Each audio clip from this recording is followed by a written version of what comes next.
There cannot be press freedom when journalists are not well paid. There can't be press freedom when there is no future in the profession. They'll be manipulated.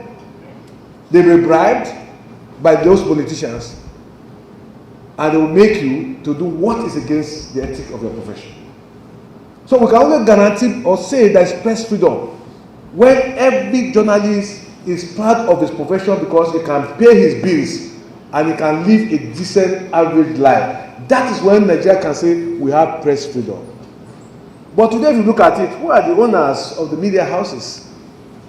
Is it government? No, not all.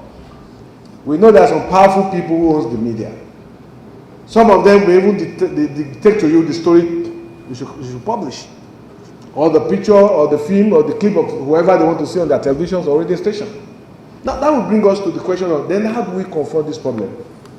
It's very simple. It is for the media practitioners to come together, team up, and fight this cause.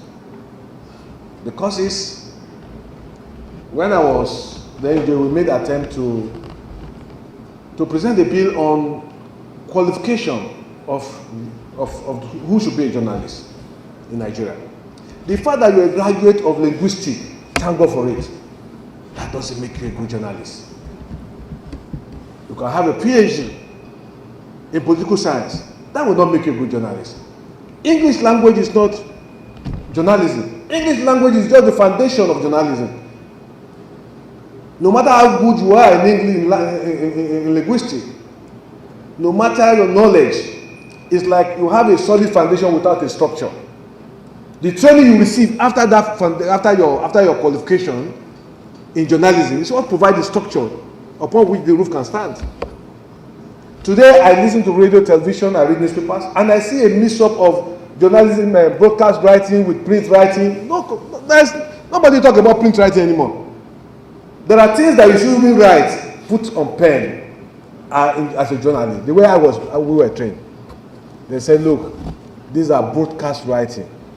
These are print writing. But today you see all those things mixed up, so I'll just be laughing. I'll just be laughing when I hear some news. Because I know these guys are not trained. If you're asked to interview somebody, there are languages that shouldn't come out of your mouth. If I want to ask you, sir, who is bankrolling your project? I will not say, sir, where are you getting the money? Who's bankrolling your project? I would rather say, sir, quite a number of people are passing a very tough time. I want to salute your courage to embark on this kind of a trip. Can we know how you are footing the bills? Any reasonable man knows that you are asking more than what you are asking. But if you confront and say, tell us how you have gotten the money, the man too will reply you the way you don't like. We are all human beings, so it has to do with training. There was an incident that happened. I called one of the big guys there. I said, dear guy, what was the training you gave him in journalism? Yoruba says, that an issue is your own issue doesn't mean you don't know the truth there. That I'm a journalist doesn't mean that you don't know when a journalist is going beyond his bound. No.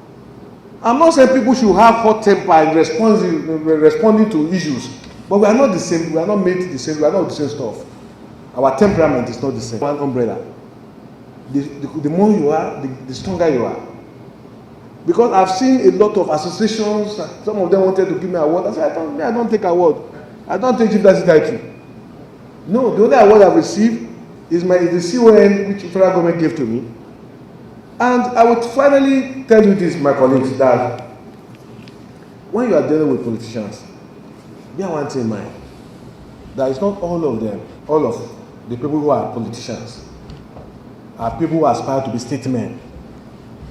You understand what I'm saying? Not all politicians aspire to be statesmen. I have decided I'm going to be a statesman in Nigeria by speaking the truth, by ensuring justice, fairness, and equity. When I was in the PDP, there were occasions I criticized the PDP government. There was some of my clips that I still see around. Those were clips, my presentation, when I was in PDP. But you know, at that time, nobody would dare come and tell me that would I want APC to win election? No, because at that time I was a party man. What I was supposed to do is to rise above the sentiment of party and tell my party when they are going off track. When there's a project or a program that's anti-people, my journalism background will not allow me to keep quiet. If I see discrimination in any, I won NUJ election twice in this country, unopposed my second term. I was voted by journalists across this country, Christian, Muslim journalists, Christian journalists, all of them voted. So nobody will come and preach sentiment to me. I will not answer you. Nobody will come and talk about tribalism. As a senator, I'm a Christian. I sponsored in the 6th and 7th Senate, I sponsored a total of over 400 Muslims to Mecca, paid their trip to Mecca. Some of us have gone beyond the level of sentiment. So any position I'm taking, I'm guided by my conscience as a journalist, that let me speak the truth. If there are situations tomorrow that demand me criticizing PDP, I will stand in the Senate and say, this is wrong. Because that's my background. When I was in PDP, at time when I sit down and look at some of their clips, some of my past clips, I say, someone you try.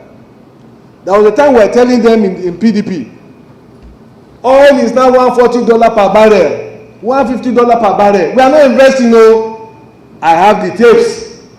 So when people talk about Buhari government, I say, Buhari, I pity him. Because it came when oil was selling at the time $20, $5. But some people, Nigerians have forgotten that there was a time oil was selling at $150 per barrel. What happened to the money? The roads were not done, were not constructed. Roads were not done. People were in hunger. Salary were not increased. But Nigerians are people who forget easily. When the money was there in this country, what happened to our money? Where was it? Where are the investments? Oil was at $150 per barrel, $140 per barrel. Today, we say, oh, this government is not doing this. Where will they get the money from? Where will the money come from? Somebody has accused me. He said, that time we were talking about certain things in PDP. This one you came, you keep quiet. I said, because I know they don't have the money. You say, oh, what you say about the money that is not available, nobody can arrest it. No king that can powerfully ask you to bring the money you don't have. The money is not just there. Today, Nigeria is passing through a tough time.